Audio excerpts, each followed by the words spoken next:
আজকের এই হেফাজতের মুরব্বীদের কাছে আমার দুইটা প্রস্তাব থাকবে। এক নম্বর প্রস্তাব হলো, হেফাজতে ইসলাম সহ বাংলাদেশ এই পর্যন্ত আমাদের কওমি মাদ্রাসার ওলামাই কারাম ইসলাম এবং মুসলমানদের জন্য যে সকল খিদমত আঞ্জাম দিয়েছেন এগুলোকে একটা মলাটে নিয়ে আসা।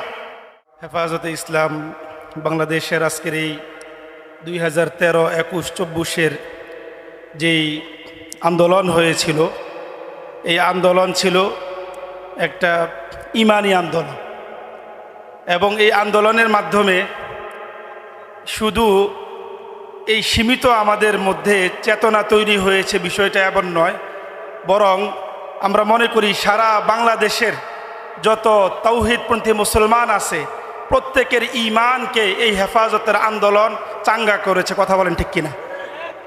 সেজন্য আজকের এই হেফাজতের মুরব্বীদের কাছে আমার দুইটা প্রস্তাব থাকবে।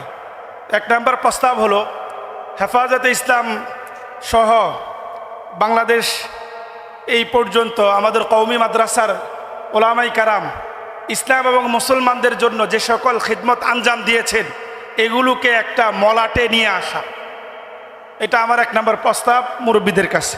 দুই নম্বর প্রস্তাব, বিশেষভাবে 2013 সাল এবং 2021 এবং 24 সহ এই ইমানি আন্দোলনে আমাদের হেফাজতে ইসলাম বাংলাদেশের ব্যানারে সাধারণ পাবলিক থেকে শুরু করে বিশেষভাবে আমাদের কওমি মাদ্রাসার যে সকল তালিবুল আলেম ভাইয়েরা নিজেদের বুকের তাজা রক্ত ঢেলে দিয়েছেন তাদের নাম, তাদের তালিকা করে ইতিহাস রচনা করে আমাদের বেফাকের পাঠ্য পুস্তকে এটাকে নিয়ে আসতে হবে, যাতে করে আগামী দিনের প্রজন্মরা শাপলার চেতনা থেকে বাংলাদেশের অপশক্তির বিরুদ্ধে যখনই কেউ মাথা চালা দিয়ে উঠবে তাদের বিরুদ্ধে আবারও শাপলার চেতনাকে সামনে নিয়ে দুর্বার আন্দোলন গড়ে